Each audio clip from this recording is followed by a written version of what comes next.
Call by the Grave, eu adorei a carta quando eu vi ela na primeira vez. Uau, um counter pra Hand Trap, uma mecânica que ele não tem counter. Mas conforme foi passando o tempo, eu comecei a ficar mais e mais indignado com Call by the Grave na minha única Hand Trap no meu deck que não pode usar 15 Hand Traps. Call by the Grave no meu Gouki Suplex, na minha Lone Fire, na minha Ray, no meu Hawk, no meu Seer, no meu ABC, no Jaguar, no Nightmare, no Yellow Martin, no Super Agente, enfim, algumas pessoas estão indignadíssimas que Call by the Grave foi limitado. A grande questão é que essa carta não é a carta mais saudável do jogo, como alguns estão dizendo. Até porque a única coisa saudável nesse jogo é Silva. Eu fico pensando aí, quem sente saudade de Silvestre? Na época que o jogo era saudável, todo mundo era feliz na época do Silvestre. A realidade é que para cada argumento a favor de Call by the Grave no jogo existe um argumento contra. Isso por si só já é um motivo bastante para pôr a carta na banlist, mas vamos em parte. E antes de mais nada, gostando ou não, limitá-la não é a melhor ideia. Call by the Grave é que nem Pancatrops, Mind Control e Red Boot. São cartas difíceis de se jogar ao redor e com quantidades pequenas de counter. Estando a 3, pelo menos você pode preparar o seu deck com essas poucas cartas. Só que a uma cópia, isso cria um ambiente cheio de aleatoriedade e frustração, ok? Então, primeiro, argumentos a favor. Essa é a única carta óptima que countera Hand Traps. A grande falha das Hand Traps é que elas não têm counterplay.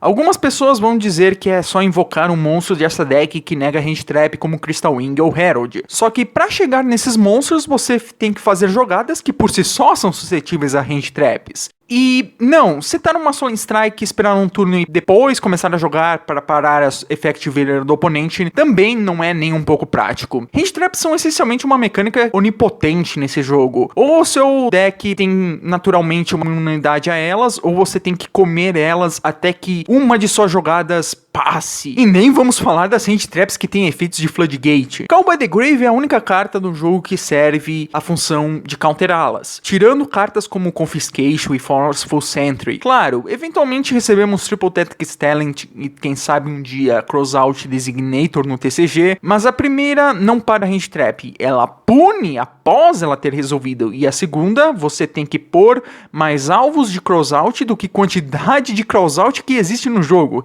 resultando em decks no CG usando 3 Crossout e 9 alvos. Isso não é óptimo. Outra coisa importante é versatilidade. É um grande ponto positivo a carta ser quick play e ser útil como negação e para banir monstros do cemitério, permitindo você counterar coisas extremamente difíceis de separar como Pancatrops, Hieratic Seal e Herald. Assim como no pior dos casos, ser um DD Crow mais lento e mais frágil. E isso é importante, pois se a carta apenas parasse em Hand Traps, ela seria infinitamente mais difícil de se usar de main deck. Agora, pontos negativos. Da mesma forma que a versatilidade dessa carta torna ela viável, isso também significa que ela é útil contra praticamente todo o deck de uma forma ou outra, tirando Mystic Mine, True Draco e Stun. A banlist foi originalmente criada para tirar cartas que deixavam os decks todos iguais uns aos outros. Bom, se o seu deck é frágil, 3 Call by the Grave é praticamente mandatório. E mesmo se não for frágil, eu já vi muita gente usar por ser covarde, o que é uma coisa que me dá nos nervos, pois muitas vezes o cara é recompensado por deck build ruim. Vejo gente usando Call by the Grave em Dogmática para counterar o que o oponente envia do extra deck, com o efeito do seu próprio Maximus. Primeiro, você não deveria usar Maximus num formato cheio de mirror de Dogmática. Segundo, você está tentando neutralizar um potencial +2 que você mesmo deu pro seu oponente. Terceiro, se o oponente enviar os mesmos 2 alvos que você, ou você não vai usar só Call by the Grave, ou você vai acabar negando uma das suas próprias cartas no processo, o que seria absolutamente hilário, considerando quão burra foi essa jogada. Mas, mesmo com todos esses motivos contra Call by the Grave no seu Dogmática, vai ter vezes que você vai ser desmerecidamente recompensado, mesmo sendo ruim ao montar decks no jogo, porque você vai enfrentar um deck que morre para Call by the Grave, como Planta, ABC e Burning Abyss. Falando em decks que morrem para Call by the Grave, na ironia do destino, diversos decks que são frágeis contra Hand Traps como Ash Blossom e querem usar Call by the Grave para counterar ela, Ao mesmo tempo, esses decks são counterados por uma Call by the Grave do oponente. Isso acontece com qualquer deck que tem efeito chave parecido com o Onifire Blossom. Decks que, ao mesmo tempo que são ajudados pela própria Call by the Grave, eles sofrem levando uma do oponente. E falando em ironia do destino, se as pessoas reclamam de hint traps não tem counters, Call by the Grave ao mesmo tempo não tem um counter óptimo por si só. Se o oponente dá uma Call by the Grave na sua Veiler, a única opção prática dele negá-la é Ghost Bell e o Psy-Frame que nega spell que ninguém usa. E sim, o mesmo pode ser dito de Crossout e Talents, mas a diferença é que essas duas cartas são defensivas, enquanto Call by the Grave é defensivo e ofensivo. Ele impede o oponente de negar suas cartas, mas ele também pode negar as cartas do oponente. Crossout é apenas ofensivo em Mirror Matches e Talents, apesar de ter efeito de 3 cartas banidas, esses efeitos só podem ser desfrutados após levar uma interação do oponente. Ela é totalmente passiva nesse sentido.